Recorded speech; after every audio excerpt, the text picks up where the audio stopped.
Hey, it's Jen coming to you from the great state of Maryland. And I am pretty excited actually because I forgot what day it is today, but in about 10 days, our 90-day YouTube live streaming ban will be lifted. So on May 25th, and we'll go live on the 26th, we'll finally be able to come to you live. For right now, I'm coming to you not live for this premiere of our wonderful show today.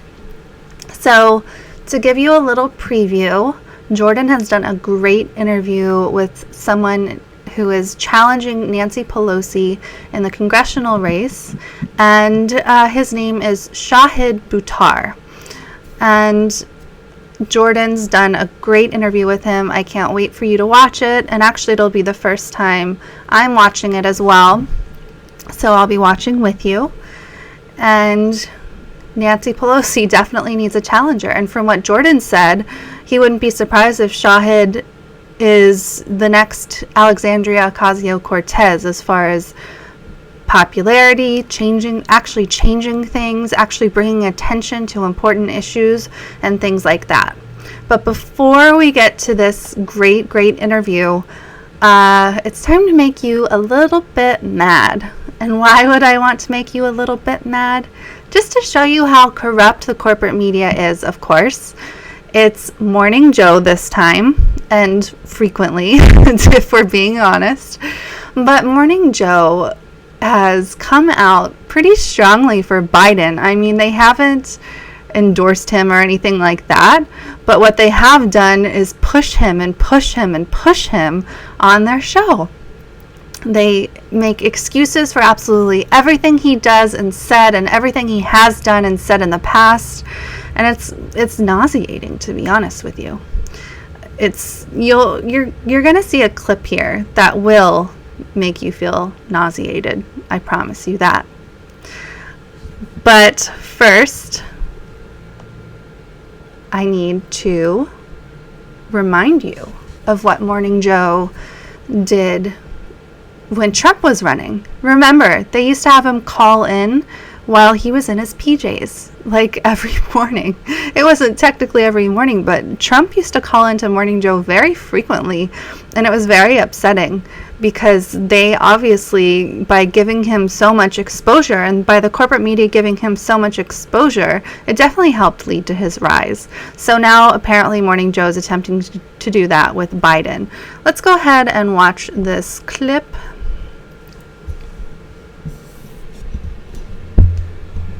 And I'm going to pause it and give commentary along the way because this is just so ridiculous. I can't help myself. The former vice president is out there. He's got a considerable lead already. He's probably thinking, geez, I could have waited until July 4th or Labor Day to announce the way this thing is going. But in terms of his being attacked by the other candidates in the field, good luck with that, because I think in each performance that the vice president has been involved in, each appearance, you see him reiterating the same words. Basically, the underlying theme is we need to be calm, we need to be confident, we need to be strong, and we need to be pulling together, because there's only one objective in this campaign, and that's for the Democratic nominee to be able to beat Donald J. Trump. And all of the other issues. Oh my goodness. That one issue. And he just said, before I pulled the microphone away from it, that beating Trump surpasses every other issue. So let's talk about the first thing that's wrong with this. The first thing that's wrong with this is that Biden most likely can't beat Trump. He's not the one that people are going to vote for in a general election. It's just not going to happen.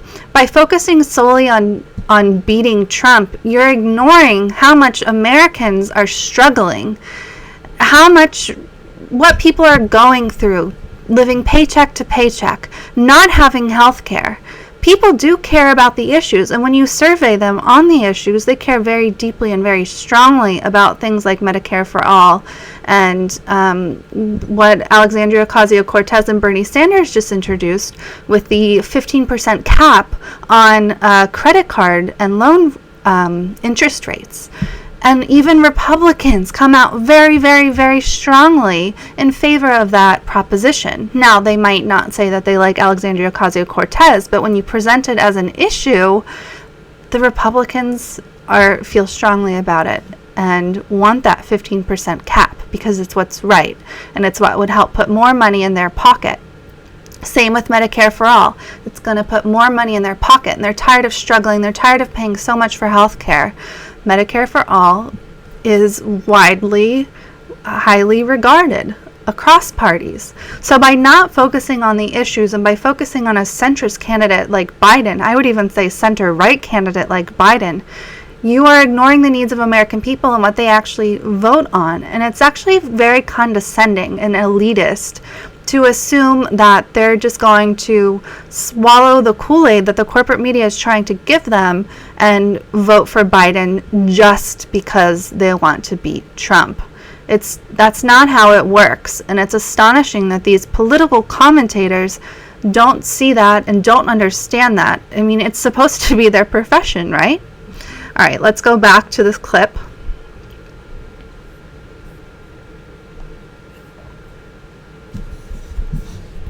Among the non-Twitter voters out there. People aren't on Twitter the way they were on Twitter in Washington and New York and Los Angeles. They're just out there, Democrats are out there, waiting for the opportunity to have a candidate to retake the White House. You know, and Willie, Mike brings up a great point about non-Twitter Democrats. The New York Times wrote one of the most important pieces, I think, of this young political season a few weeks ago when they talked about how Twitter so poorly reflects where rank-and-file Democrats are. Joe Biden needs to ignore the blue check marks. He needs to ignore the coastal elites. He needs to understand that even the pathway to the Democratic nomination does not run through newsrooms or editorial boards or on Twitter. It runs through places like South Carolina. And he's made it clear as the vice president since he launched his campaign that he understands that. I was having that very thought as Mike said it. You're watching other candidates beat themselves up and apologize and hang their heads in shame for everything they've said and done over the course of their political career and apologize for their privilege and apologize yesterday, as Beto O'Rourke did on The View, for doing the cover of Vanity Fair. Joe Biden is saying... Wait, hold on. Whoa. Did he apologize for doing the... Okay, so they're talking about Twitter and how Twitter is not reflective of the American voting populace.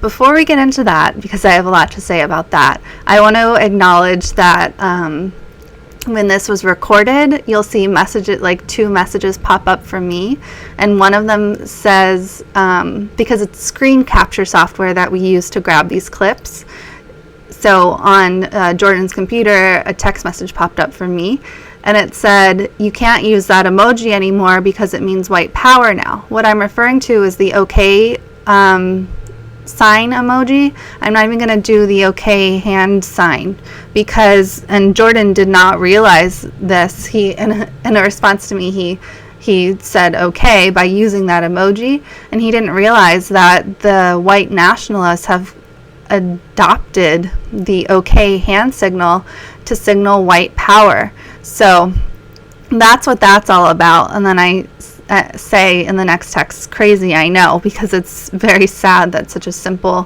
thing as the okay hand signal now means white power. It's hard to stay on top of it if you don't follow, like, I have a Twitter list where I follow these toxic, terrible people, and so that's how I knew about that. Anyway, I digress. I just wanted to explain why that popped up and what we were talking about.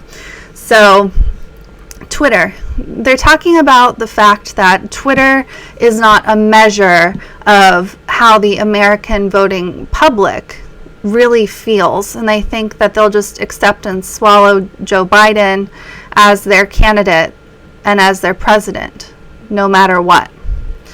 Now, while there are a lot of voters out there who don't pay attention to policy issues and who really do only want to beat Trump, it's ignorant to dismiss Twitter totally, because Twitter is a place where real people can actually have a voice. That's why it's so popular. Real people can have a voice and talk about the issues they care about, talk about the candidates that they like and don't like. what the corporate media doesn't like is that Twitter gives real people a voice in this election. It gives people a platform. You know, an average Joe could have their tweet go viral. It helps to vent on Twitter. You make friends on Twitter. You refine your political ideology on Twitter. And they're talking about ignoring the blue check marks, which I do think sometimes is a good idea, depending on what those blue check marks are saying. Not all of them are elitist, but some of those blue check marks definitely are. And it can be easy to get caught in a bubble on Twitter, but it's also easy to stumble upon new ideas and new ways of thinking that you haven't seen before. So the way they dismiss Twitter, I think, has more to do with the fact that they want to have, that corporate media wants to have the sole voice in what people think, and that Twitter, a place that gives them a voice, that gives everyday average people a voice, is not to be taken seriously. And they're not to be taken seriously on politics on Twitter. And I highly disagree. I remember very, very strongly people saying Hillary cannot beat Trump. And the corporate media totally ignored that, pushed out polls showing that Hillary had an amazingly high chance of winning the presidency, so much so that it was stupid to even think about Trump winning, because that would never ever happen. But no, people on Twitter, everyday Americans, were saying, no, Hillary can't beat Trump. She just can't. She can't because of her policies. She can't because she's the status quo, which, by the way, is exactly what Joe Biden is, the status quo, and that's not what people want anymore. So to dismiss Twitter is a huge mistake. Twitter, you know, as a collective, was right last time when they said Hillary couldn't beat Trump. And they're right this time when they say Biden can't beat Trump. Now, I'd be happy to eat my words. If it so happens that Joe Biden is the Democratic nominee, which God forbid that happen, I would be happy if he beat Trump. I wouldn't be happy that he was president, but I would be happy that he beat Trump. I don't think it will happen. And as I said, I'd be happy to eat my words if it does happen. Let's go back to these corporate media fools and see what else they have to say.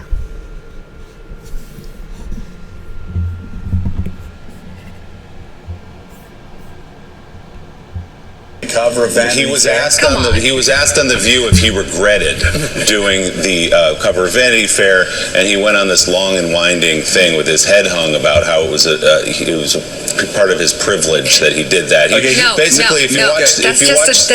If you watch the interview, he was apologizing for a lot of the things he's said and done. And Joe Biden is not playing that game. Joe Biden is saying, yes, I voted for the crime bill. Here's why we did it. Yes, I feel bad. I called Anita Hill. I shouldn't have conducted myself that way. In some cases, he has gone back and cleaned things up. But by and large, he's not playing the Twitter game.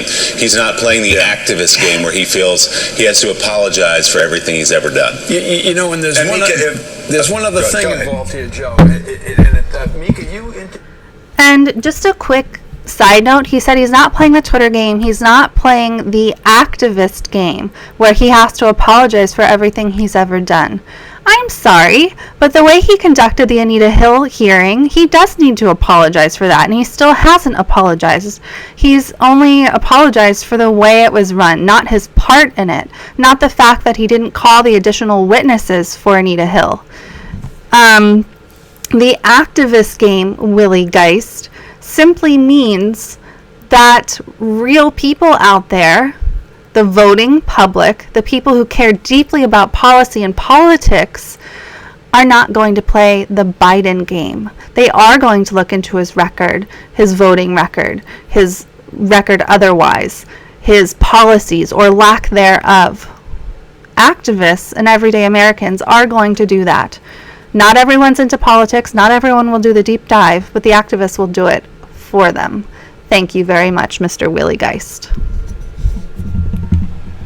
interviewed Mrs. Biden, I think, last week, and she's a tremendous asset for the vice president in terms of issues that you just raised, Willie. And basically, I don't know whether she said it to you, Mika, or she said it in the past, that it's time to move on from some of these issues that were in the year, 2019. We've got an election in 2020. Things that you're talking about occurred 30 years ago. Let's move on.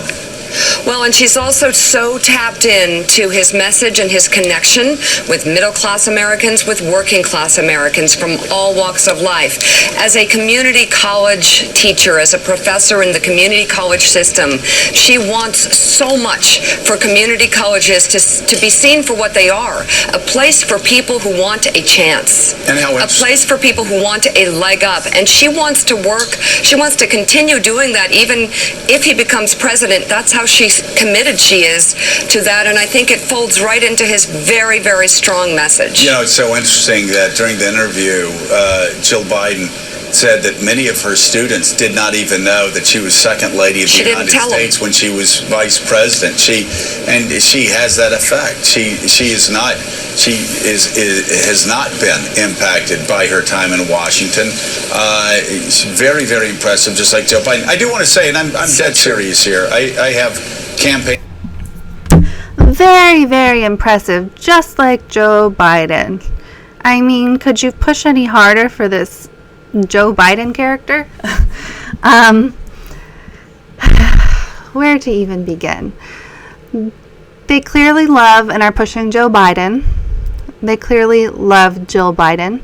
They clearly don't see the fact that Americans, even though it's 2019, do care about Joe's record. They do care about the fact that he is bought by special interests. And speaking about the past, he used to acknowledge that money can corrupt, and money from special interests can corrupt. He acknowledged that, and we've seen that clip go around Twitter and other places. And now apparently it doesn't matter, because he'll take money from special interests left and right. And don't forget that while he said he won't take corporate PAC money, his PAC is taking special interest money. So there you go. There's a little loophole for good old Joe. Joe Biden should not be the Democratic nominee, and these people, Mika, Joe, Willie, whoever that other guy is, they should not be pushing Joe Biden. They should be pushing policy and talking about policy and the things Americans care about and the things Americans need. Yeah, not every American is a policy wonk, and most are not. But they do care about their lives. They do care about how things actually impact them. They do care about things that will put money back in their pocket and get them health care that they need. Talk about those things. Don't talk about how wonderful Joe Biden is and whitewash his record. Don't do that. Okay, I've done enough ranting about Mika and Joe for right now. I could go on, but you get the picture. And I'm sure you agree on several points. I'd love to know your thoughts, so leave some comments. But Joe Biden is a disaster. Okay, now it's time to toss to Jordan, who has done an interview with Shahid Buttar. And if you see me looking off screen a little bit, it's because it's really hard to say Shahid Buttar's name. But I think I'm getting it down pat now. And apparently this candidate is absolutely wonderful. So I'll be watching this interview with you for the first time. And actually, I just realized I assumed that Shahid Butar is male, but perhaps female. I don't know. So I'll be finding out just as you are. This is my first introduction to this candidate. So let's get to watching Jordan's interview.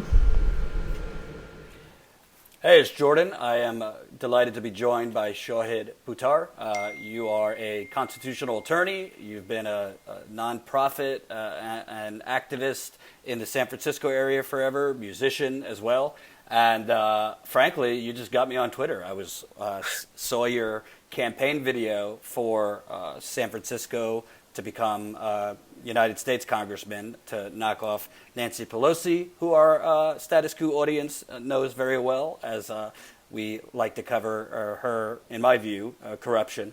So I wanted to start. You ran in 2018 in the Democratic primary in San Francisco. Didn't do. I mean, you lost by quite a margin, but still, in Nancy Pelosi's backyard, you got 8%, which isn't nothing. I wanted to ask you what's kind of inspired you to run the first time against her and now a second time in 2020. Obviously, we've seen, in my view, a growing arrogance where she kind of mocks people who want Medicare for all. She kind of belittles the Alexandria Ocasio-Cortez wing as, oh, that's just a few people. What sparked you to give it another go to try and beat her in 2020? Well, so to start at the last part of the question, what sparked me to give it a go in 2020 is precisely to join that wing that the speaker, unfortunately, is inclined to deride. In 2018, what motivated me to run was simply as an advocate. I've been working for 2 decades in a variety of movements: the peace and justice movement, the anti-globalization movement, the climate justice movement, the movement for Black lives, the immigrant rights movement. And across all of these movements, I've seen our central concerns fall on deaf ears of people who pledged to represent us in Washington. And what drove me to run in 2018 ultimately was the frustration of seeing our institutional establishment turn a blind eye to any of the number of issues I've been working on, particularly mass surveillance and immigrant rights. It just so happened that in the spring of 2018, the speaker made a big show of mounting a long filibuster essentially in the House, which she's uniquely poised to do, while unfortunately throwing immigrants under the bus in the policy fight, and at the same time whipping votes against the position that the digital rights and civil liberties community was seeking with respect to surveillance reform, to protect not just privacy, but also dissent and democracy. And we can unpack how those values relate to each other if that's interesting. But in the end, the 2018 cycle worked out great for us. I was only in the race for 3 months at the very end of the cycle, and we got more votes in a primary from the left against Pelosi than anybody had in 10 years. And we were 1,000 votes short of the Republican, who was able to edge us, particularly because there were half a dozen other progressive challengers behind us. And having declared early in 2020, having just been declared essentially the presumptive leading challenger to Pelosi from the left, I'm very eager to take the seat in 2020. There's a couple things that have really shifted for us in the year since. One, and you named her already, is AOC, the phenomenon of a young progressive freshman member of Congress who's boldly articulated a visionary progressive agenda, from the Green New Deal to embracing Medicare for all, as other figures on the national stage increasingly are doing. That's created a lot of discursive space for a platform that when I ran in 2018 was still wild and radical, right? And I ran at the same time as Representative Ocasio-Cortez, and while I didn't do nearly as well as she did, I learned some lessons from watching, and I'm very happy to learn from others.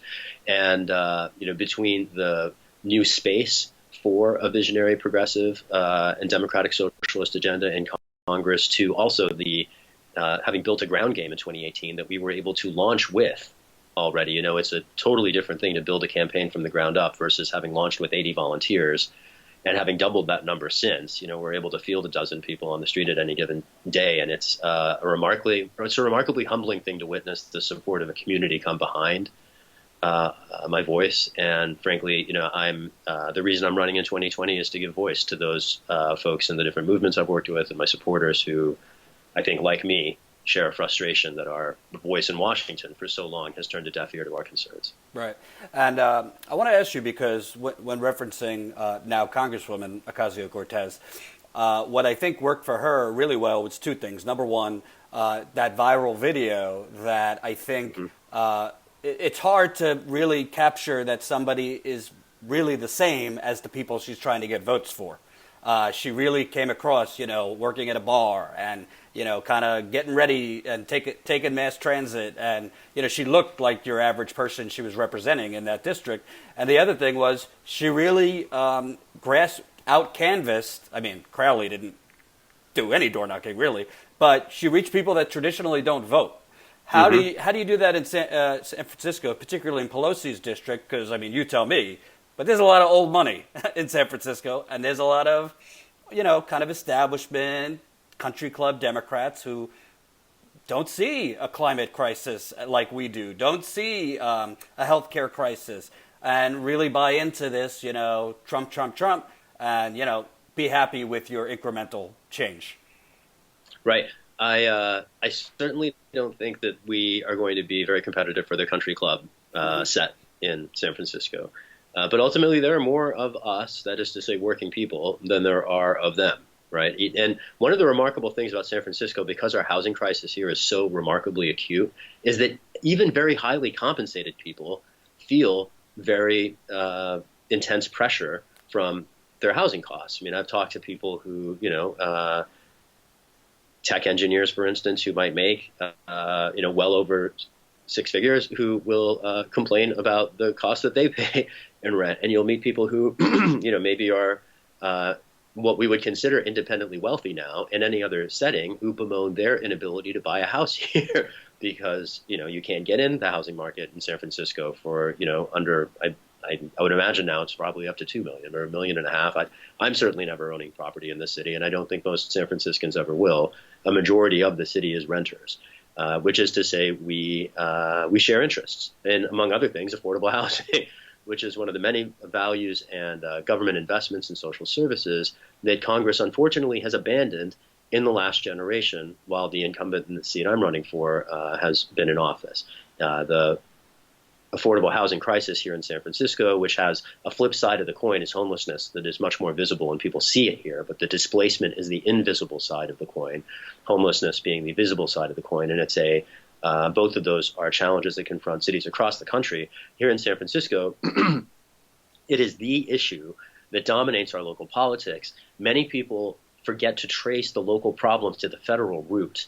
And it was in the 70s that the government started stepping back from substantial investments in block grants through HUD, Housing and Urban Development, to states to incentivize property developers to include affordable housing in their property developments. That money dried up largely under the tenure of Speaker Pelosi since she's been in office. And, I am fond of contrasting the remarkable increase in military spending, which continues unabated, versus the precipitous collapse in federal spending on housing that has led to now the housing crisis that has created so much displacement and homelessness around the country.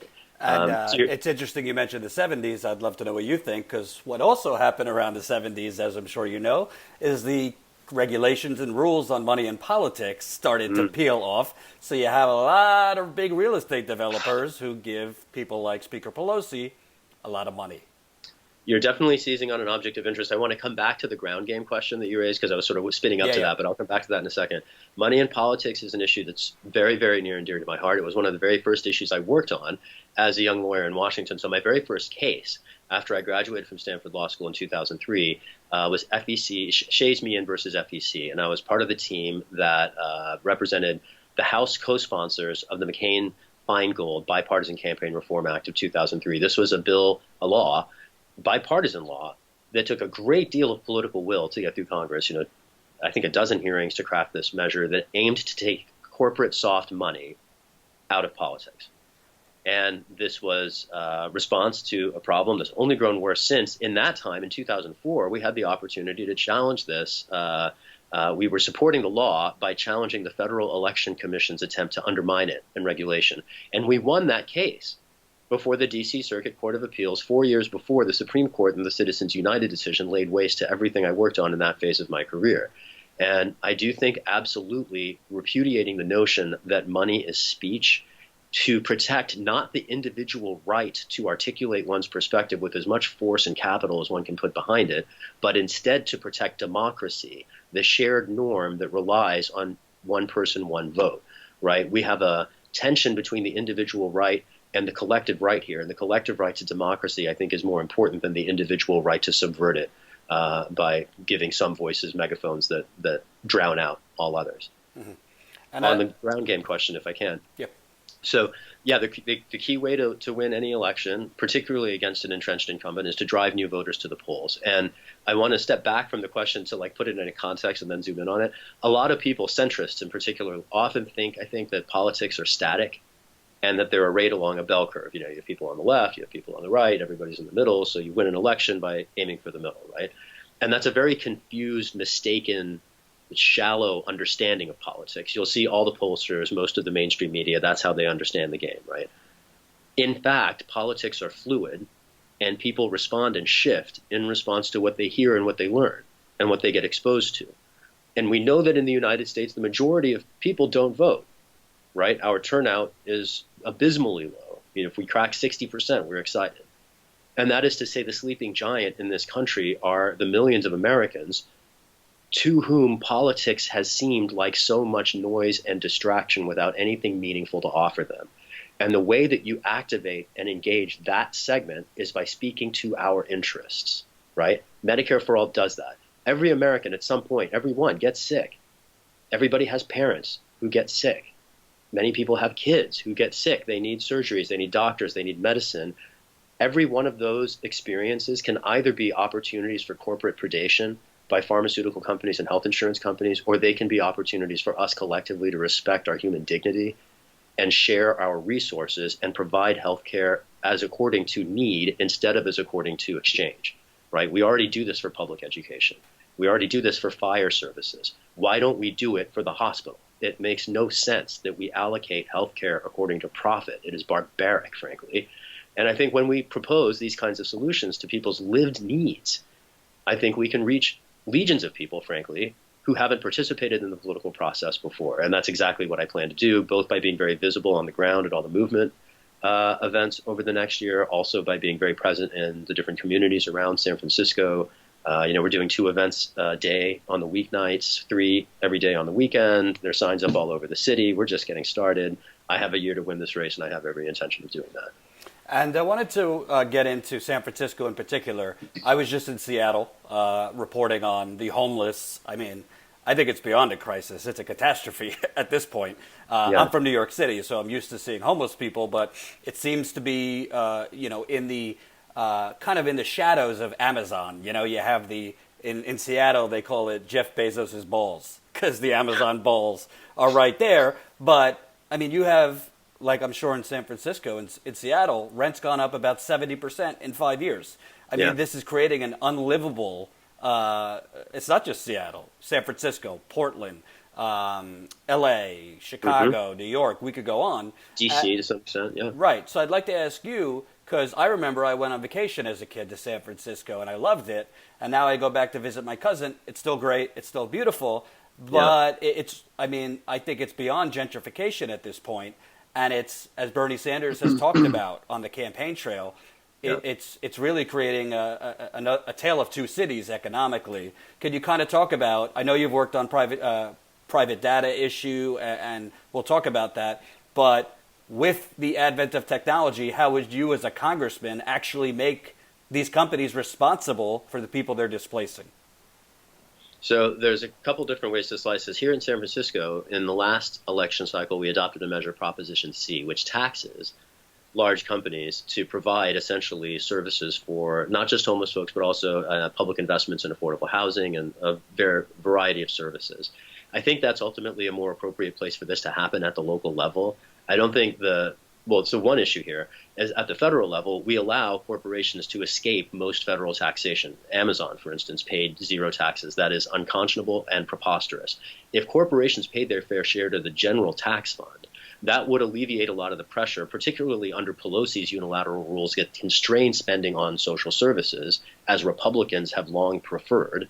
And I want to emphasize that the Speaker of the House, representing the Democratic Party, unilaterally imposed a Republican spending rule that requires new spending on social services to be offset by new revenue or offsetting spending cuts to other programs. So if we are to live under the unilateral Republican rule of Speaker Pelosi, we are going to have to find new revenue to revive the federal investment in affordable housing. One way to do that would be to shake loose some of these taxes that are going uncollected from not just tech companies. I want to focus here particularly on financial transparency and offshore havens. There's a whole range of ways in which companies evade taxes through other mechanisms. And the legality of these measures speaks to holes in the policy, right? Every loophole is an opportunity to close it. And I think there are a ton of loopholes we can close, particularly to squeeze corporations. And I want to make the point here, there's a big difference between corporate tax rates, which could also be progressive in the same way that individual tax rates are, such that large corporations are paying larger proportions of their income as taxes than smaller ones, so as not to be a substantial burden to small businesses, but also to make sure that the larger corporations of our society that, as you're noting, are creating vast externalities that impose on the rest of us, to make sure that they're paying their fair share. I think that's the solution to making sure the companies are supporting the rest of us. At the moment, though, the thing I would just draw our attention to, it's not just the companies who aren't supporting our communities. And companies, frankly, there's a notion of corporate social responsibility, and I'm all for it, but we generally don't think of corporations as serving the public interest, right? They're for-profit entities. So government, you would hope, might preserve or present some alternative to that. And what alarms me is the fact that our government doesn't support our communities either. And I totally get you on wanting to hold the companies to account. I just want to make sure that our tax dollars are getting spent more on affordable housing and doctors and less on missiles and bombs. Mm-hmm. Well, that brings me to Speaker Pelosi. Obviously, you have to run on what are you for, but by the numbers, I mean, she's taken over 1.1 million from Wall Street in her career. I'm looking at it right now. She's taken 1.1 million from real estate. She's taken a lot of money from lawyers and law firms, which a lot of them represent financial interests. So we know who Nancy Pelosi is, but she's also the first Speaker of the House. She has female Speaker of the House. There have been other speakers, but yes, she's groundbreaking and a trailblazer. Absolutely. Right. So I think that Nancy Pelosi, she definitely has a lot of media support, which gets to what Bernie has faced in 2016 and is facing now. There's independent media like us, but how do you take on somebody like Nancy Pelosi and get the facts out there about the money she's taking from Wall Street, the money she's taken? You're talking about she's never known a defense budget she didn't want to increase. She's never known a war. How do you get that out in a way that doesn't diminish what you're trying to do, and you won't be looked at as, trying to take down the historic speaker who's taking on Trump now? Right. So one of the critical ingredients in the soup at this moment in time is that the speaker has already committed to stepping down from the speakership in either 2022, in any case, or in 2020 if she's unable to secure a supermajority of support from the Democratic caucus, which is simply to say that she has numbered her own days. And I don't think that after she passes the gavel on that she will be inclined to stay in the chamber much longer. After having been the speaker twice, I suspect she won't be terribly excited about being a backbencher. So I expect her career, her laudable career in public service, to be over soon at her own public announcement. And so I'm essentially running for the opportunity to see who represents San Francisco in her wake. I think particularly with respect to her 2020 opportunity to continue to hold the gavel with 2/3 of the caucus's support, she's going to need support from the Progressive Caucus, who she has repeatedly undermined. You noted before how she keeps kicking Medicare for All in the shins. She's had a prominent aide who's been whipping votes against it, demeaning the policy. She derides the Green New Deal as the Green New Dream. I want to focus on the pay-go rules, and I made this point before, but it bears repeating. Through the 90s, one of the central fights between Democrats and Republicans in Congress was how to account for social spending. And Democrats said, you Republicans spend out of you guys spend out of the deficit all the time. Every time we build a new aircraft carrier, every time there's a new strike fighter that gets built, that's deficit spending. Why can't we do the same if we want to make sure that people can get to a doctor or get medicine? And Republicans were like, no. Deficits are bad. We can only spend out of the deficit with the military, which I just want to note makes absolutely no sense in the first place. But fast forward, it's 2019.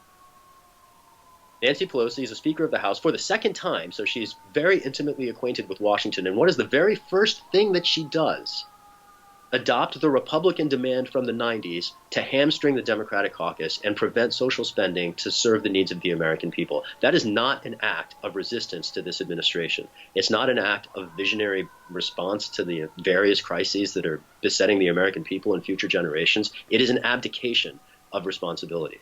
And frankly, I think part of the rationale with the case we have to make locally is simply that the Speaker of the House, unfortunately, from impeachment to the pay-go rules to foreign policy, from Venezuela to the West Bank, unfortunately, in too many places, marches in lockstep with our kleptocrat in chief, despite mouthing so-called resistance.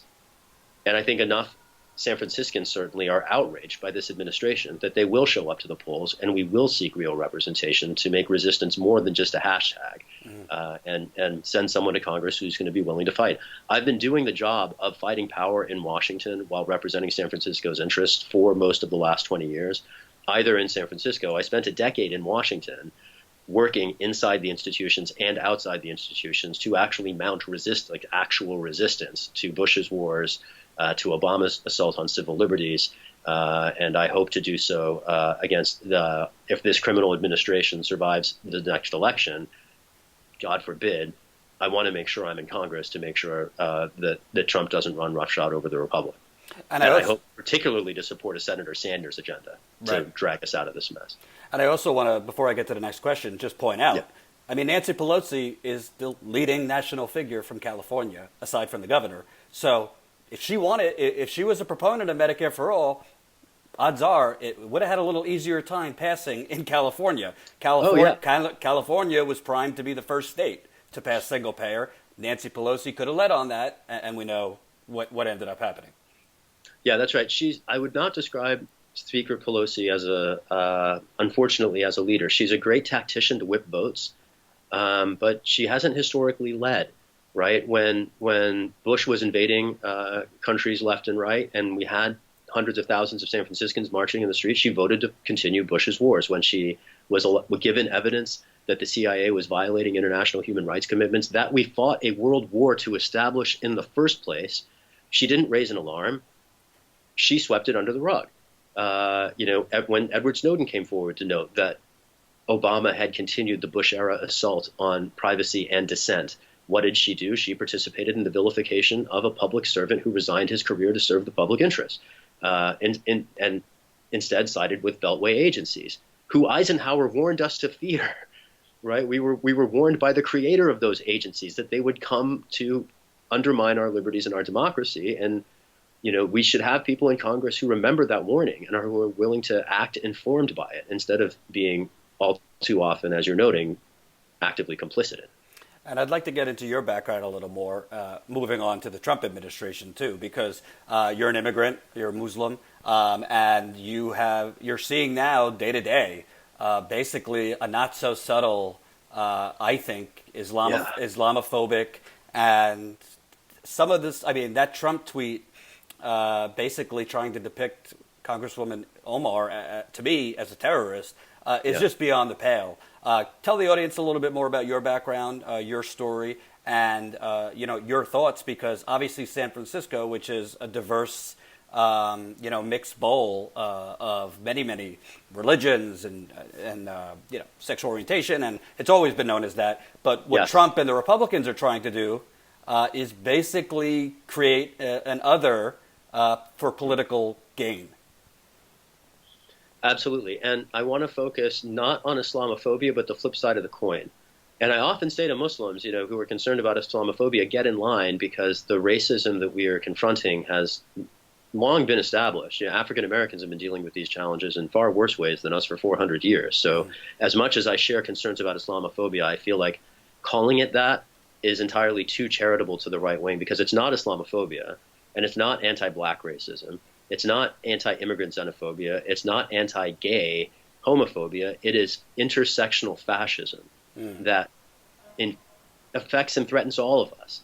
And to describe it in any one of those pieces, to describe the elephant as the piece of it that we're groping in the dark, the tail or the tusk, it does a favor to the right wing, because it's not just the tail or the tusk, and it's not just one community that's impacted. We are all threatened by the demonization of vulnerable people, because the nature of that demonization is that it rotates. We were supposed to learn this 80 years ago, right? In Germany, when Pastor Niemöller says first they came for the communists, and then they came for the trade unionists, then they came for the communists, and then they came for the Jews, and then they came for me. This idea of noting that oppression migrates, and when we allow principles to become established in one context, they never stay there. That's precisely one of the concerns around surveillance, in my mind, is that you might think that it makes sense in some context, but it's always its growth and metastasis, and then the threat it presents to those very vulnerable people who are demonized. I want to expand the context here too.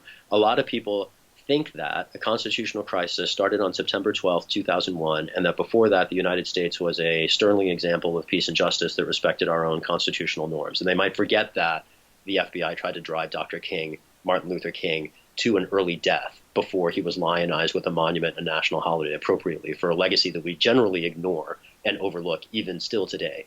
And now I'm distracting myself from the ultimate point. Remind me what the question was. Where were we going? Basically talking about the growing, I mean, if you became a congressman, you're going to be joining the first female congresswomen that are Muslim that have been day to day under attack. Right. Yeah. So, right, I'm very informed by my anti-colonial history. So my family came from Pakistan. I was born in England, and we came both from Pakistan to England and then from England to the U.S. seeking freedom. Freedom from the racial, particularly the religious discrimination in Pakistan that derides the sect of Islam from which my family belongs as supposedly heretical.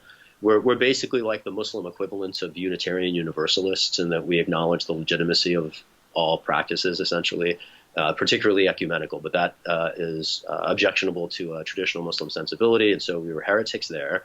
In England, my parents encountered a very rabid era of racial discrimination towards South Asians, and that was what drove us to the United States. And so having migrated twice around the world seeking freedom, the first time before I was born and the second time after, I've had an opportunity in my own life and in my own family to witness this quest for opportunity and this quest for an unfettered life, one unfettered by the discrimination, the arbitrariness of government that our own Bill of Rights here in the United States promises. I'm very inspired by our constitutional legacy. It's not an abstract thing to me. Neither is popular sovereignty an abstract thing to me. It's why I've dedicated my career to building popular resistance to the rising fascism that I've seen in slow motion over the last 2 decades, or not just the popular sovereignty, but also the substantive commitments in our Constitution. It's why in the last 10 years I've been particularly committed to trying to defend what remains of the First Amendment from the assault upon it by surveillance and executive secrecy. This idea of it taking an immigrant to remind Americans what it means to be free and what our own constitutional commitments mean. I take that as an obligation very seriously because it is certainly unfortunate and I think ironic, but it's also very striking to me that so many Americans take that legacy for granted, don't understand what it means, don't understand how it's at risk, don't understand how to protect it.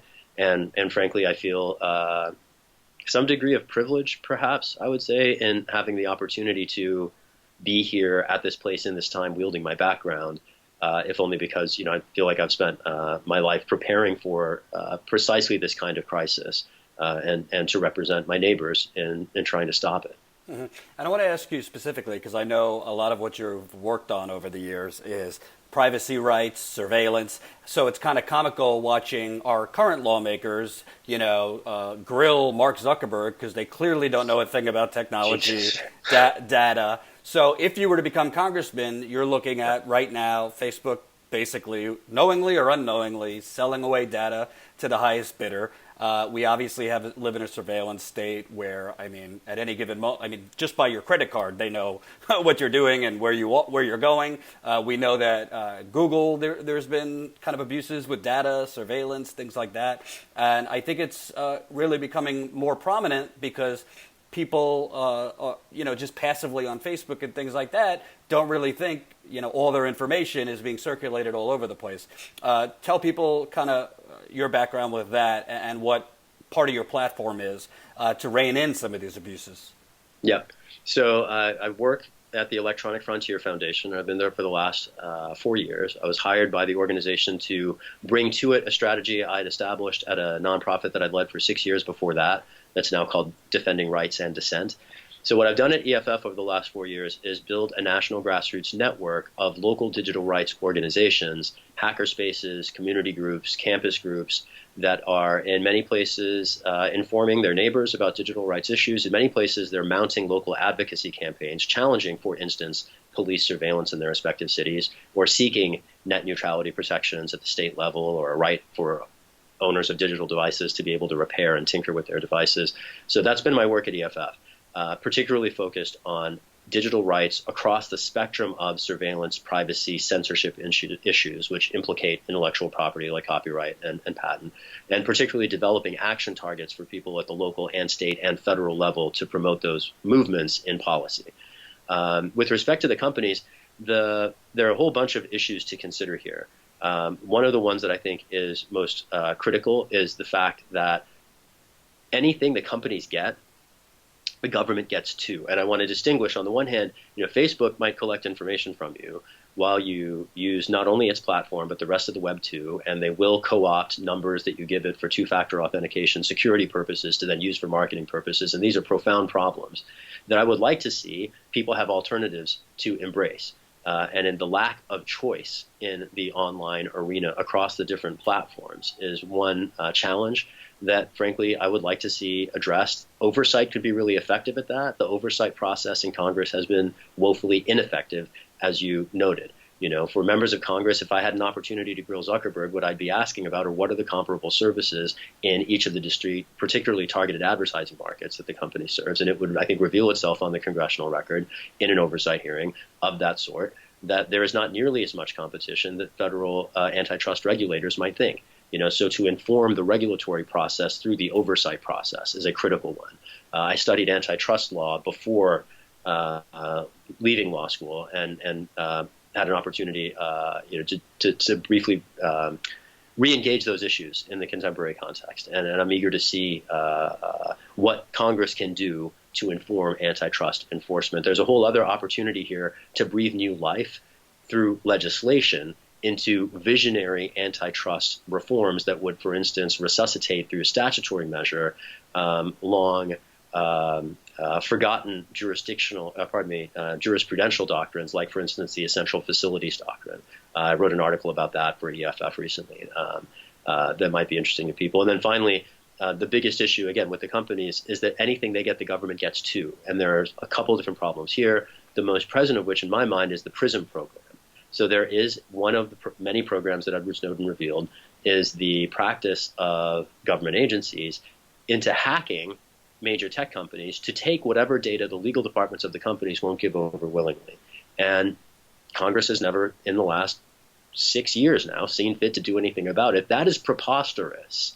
And the co-optation of Silicon Valley and its many users around the world by the national security agencies is, again, among the things that I think our current class of representatives have failed to address. And I think as long as people have fallen asleep at the switch while our country continues to hurtle off both a climate and a constitutional cliff is disqualifying. And I want to see new voices in to at least ask the questions that at the moment, as you noted in the oversight context with Zuckerberg, people aren't asking. Just to close the loop here, the last time I had an opportunity to ask anyone a question inside a legislative hearing chamber in Congress, I was arrested for it.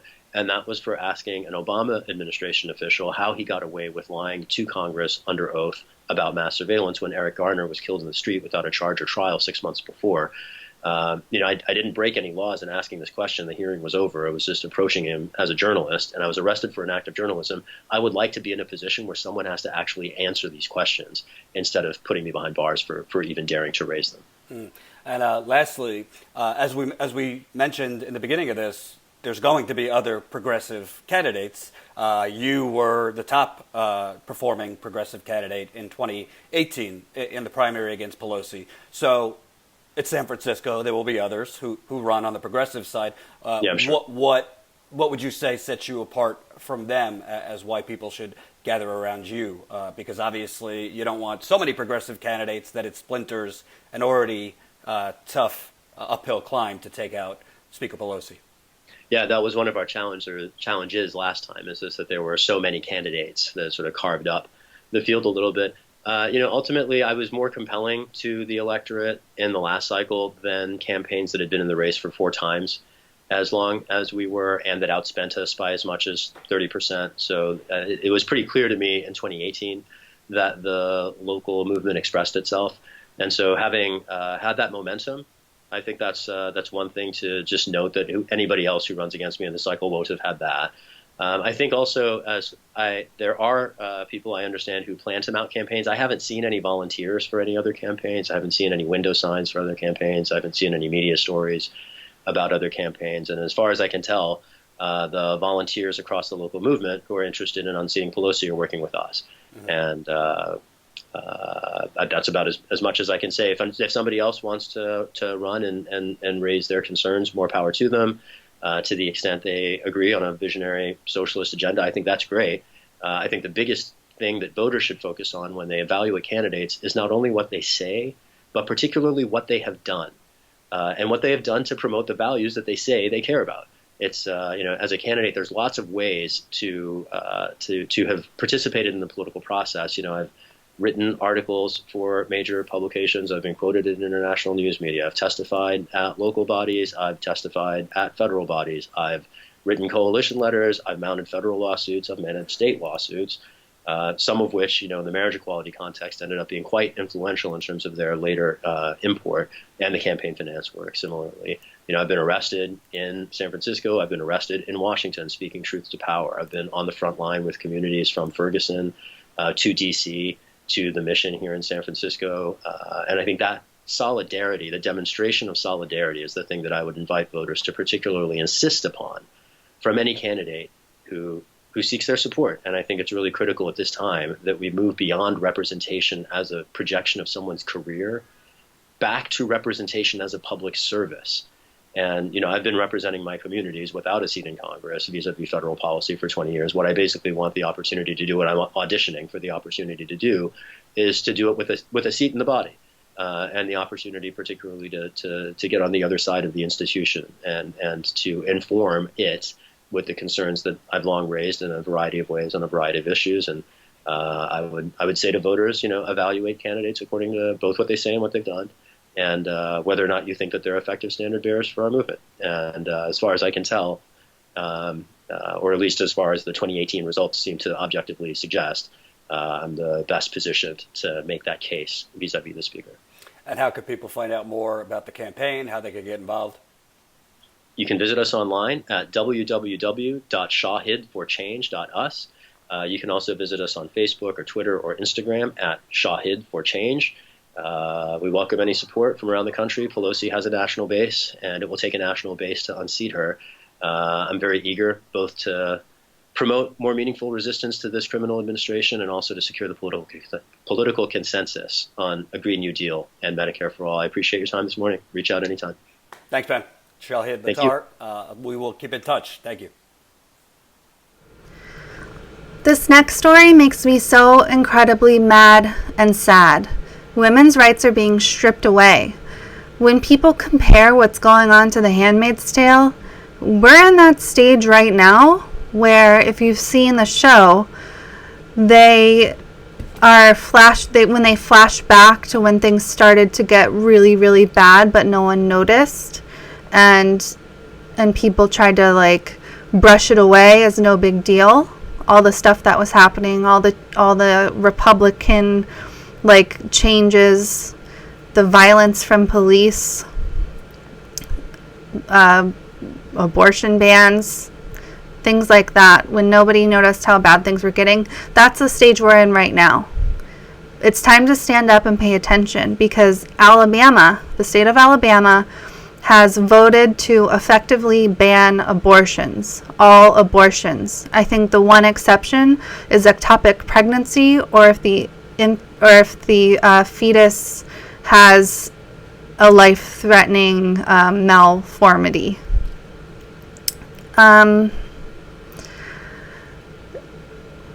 Whatever your stance is on abortion, you can't ban abortion.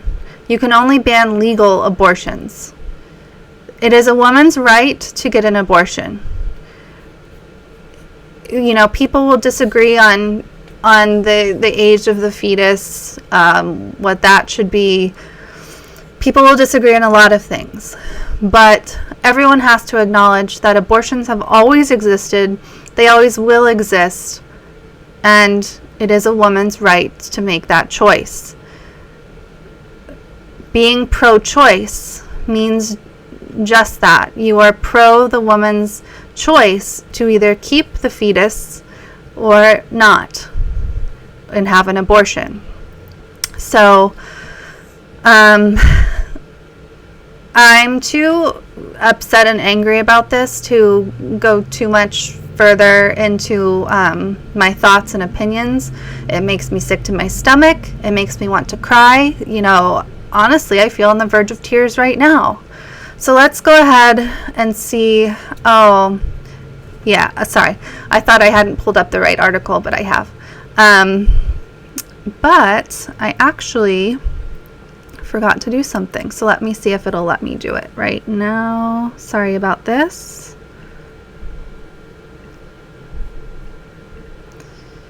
So sorry about the wait, but I forgot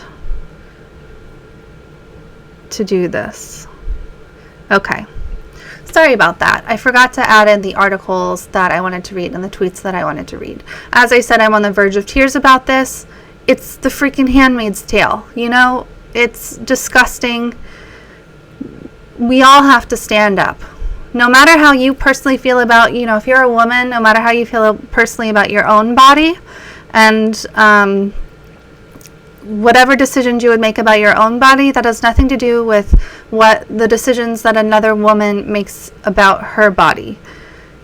We have to stand up for the rights of women, and especially in this case, because it's disgusting and there's a lot of layers to it. So let's dig in. This is from the New York Times. Lawmakers vote to effectively ban abortion in Alabama. And here's the passage of this bill, which now has to go to the governor.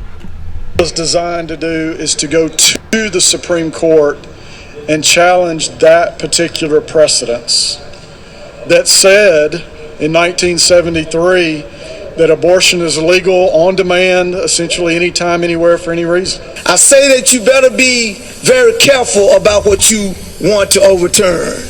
While you think that you have a president that's ready to give you Roe v. Wade and hand it to you based on the court that he's giving you, believe me that there are presidents, there are constitutional statutes that those men and women adhere to first before they adhere to political parties.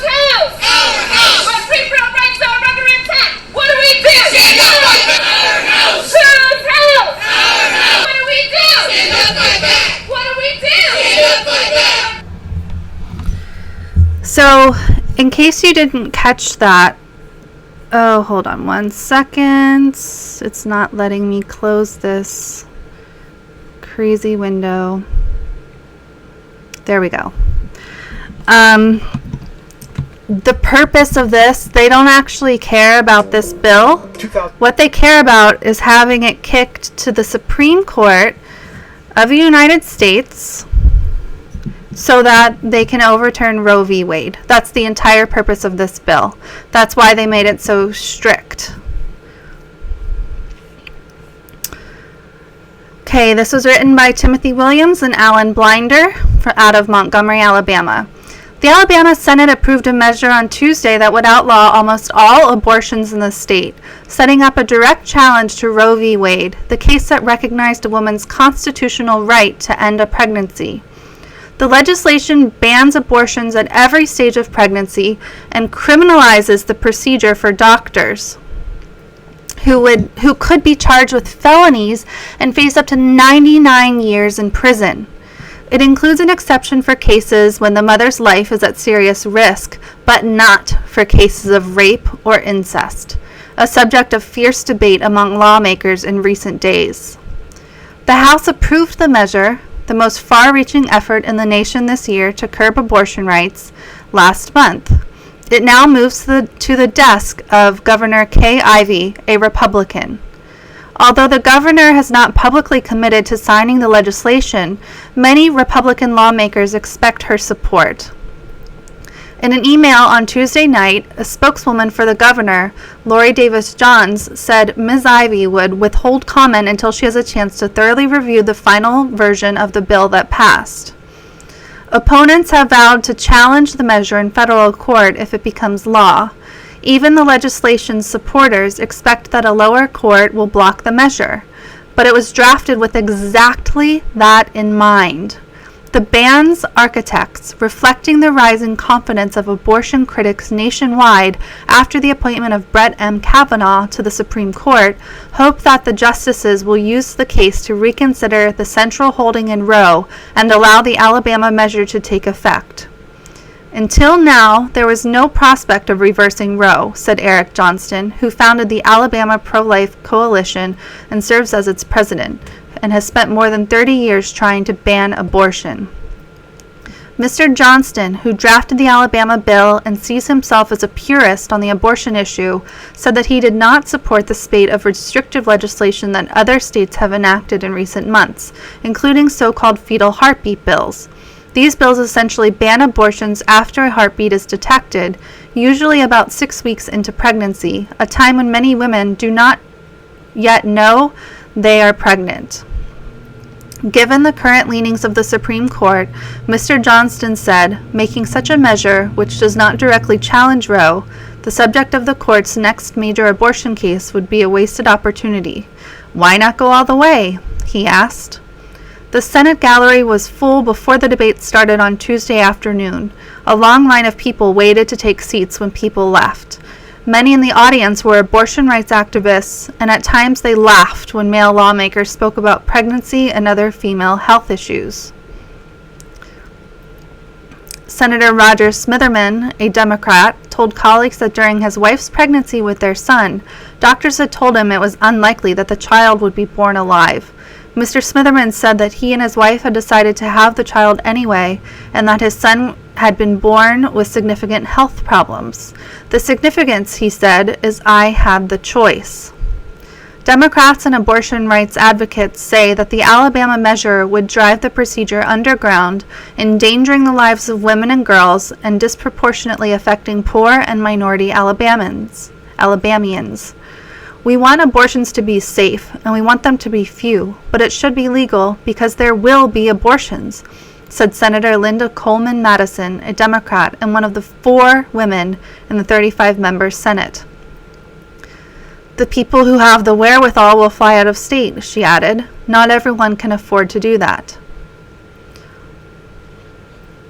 The fate of the bill is never much in doubt, and it did not take long for the proposal to return to the Senate floor.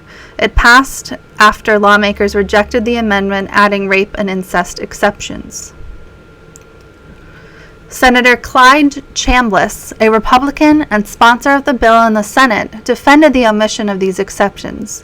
When God creates the miracle of life inside a woman's womb, he said, it is not our place as human beings to extinguish that life. The way these people think are absolutely crazy. It's absolutely crazy. Other state measures to restrict abortion rights have been advanced in the South and the Midwest this year and invited legal fights. Already the governors of Georgia, Kentucky, Mississippi, and Ohio have signed fetal heartbeat bills, and Arkansas moved up the cutoff point for legal abortions to 18 weeks of pregnancy from 20 weeks. The Alabama measure, though, goes further. In addition to the potential 99-year sentence for performing abortions, doctors face the threat of a 10-year term for attempting to perform one. Women who receive abortions would not be prosecuted. 99 years. So these doctors would get a longer and more drastic sentence than a rapist would. A rapist would get about 10 years, and the doctor could get 99 years in prison. So it's, can you imagine a doctor who's trying to help a woman who has made the choice to have an abortion could receive nearly 100 years in jail for doing so? It's unbelievable. As I said, can you believe a rapist would get about 10 years while the doctor who performs an abortion for a woman who has made that choice would receive 99 years? Alabama is entirely screwed up.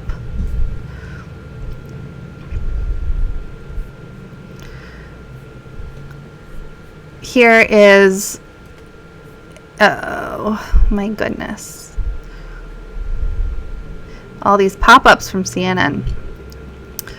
This is analysis by Chris Cillizza, CNN editor-at-large, who is talking about what the bill is actually meant to do.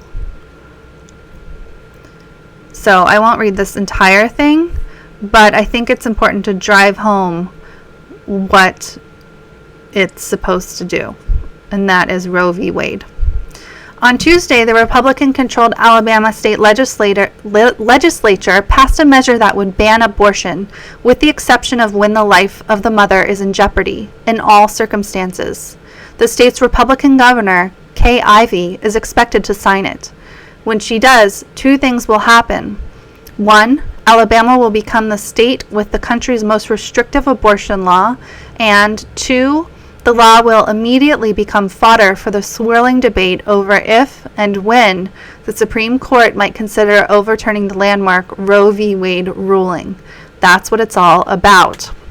State Rep. Terry Collins, Republican, who said after the vote, "This bill is about challenging Roe v. Wade and protecting the lives of the unborn, because an unborn baby is a person who deserves love and protection."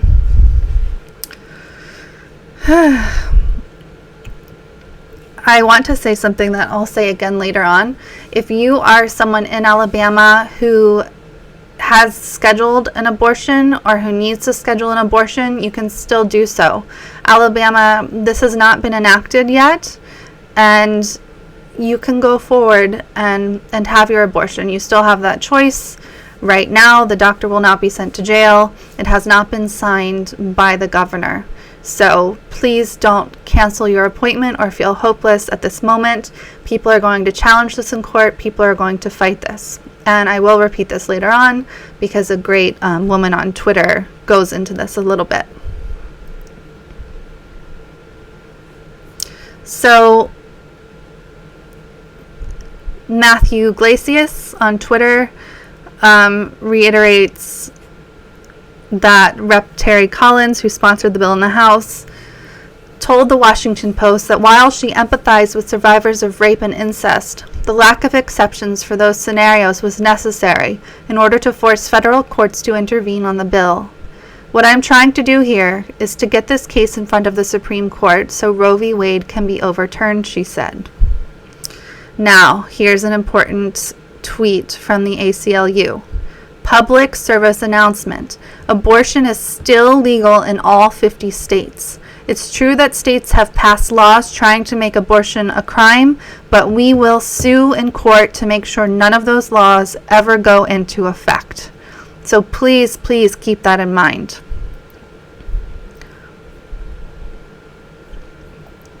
And that's why organizations like the ACLU and others are so important, because they will fight this, they will challenge it in court, and there's still hope. So we can't give up hope. We can be disgusted, but use that disgust to drive yourself to take whatever action that you can.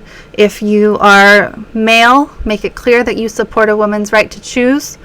Donate to the organizations that will help.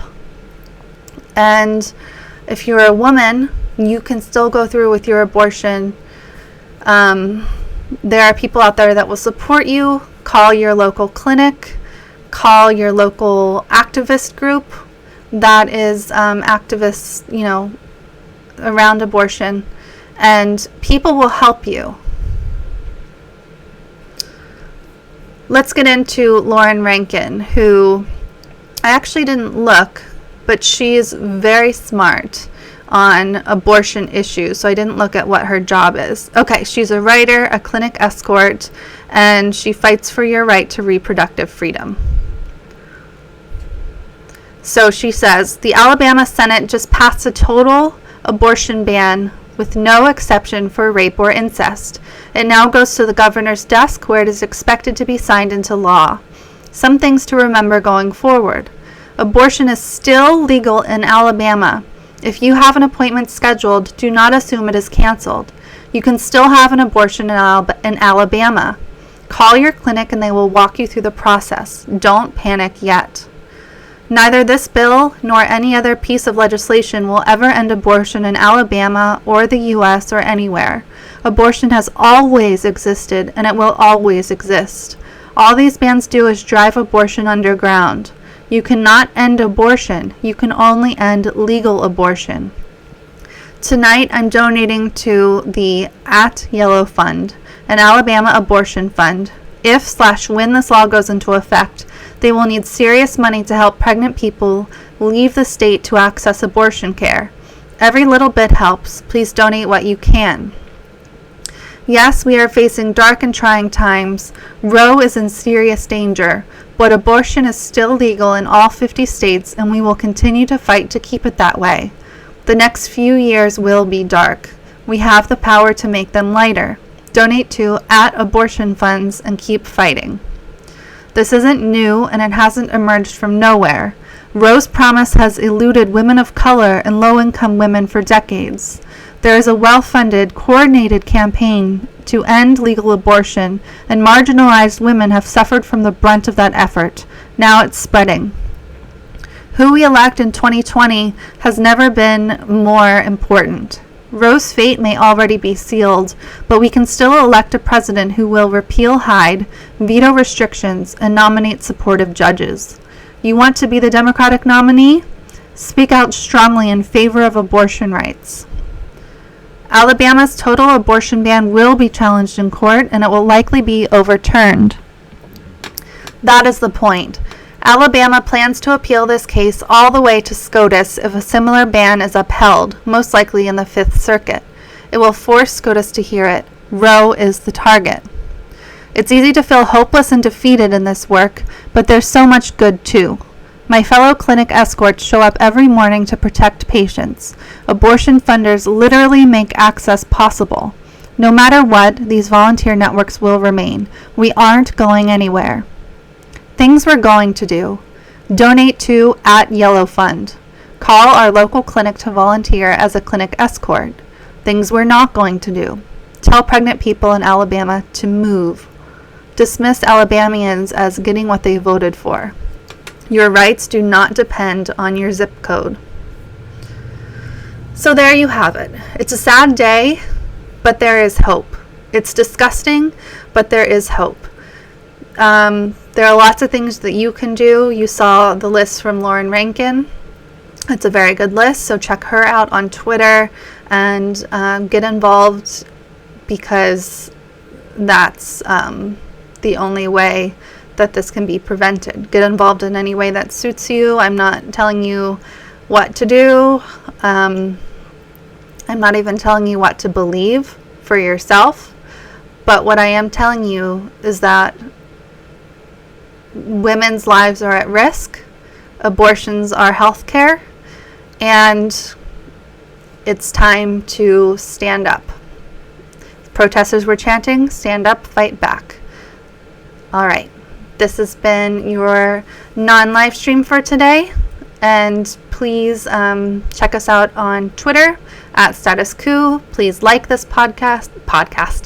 Please like this non-live stream, and please also join as a member at statusquo.com/join. You get all kinds of goodies and perks and all that, and it's super fun to be a member. You can join for as low as $5 a month. Alrighty, bye-bye.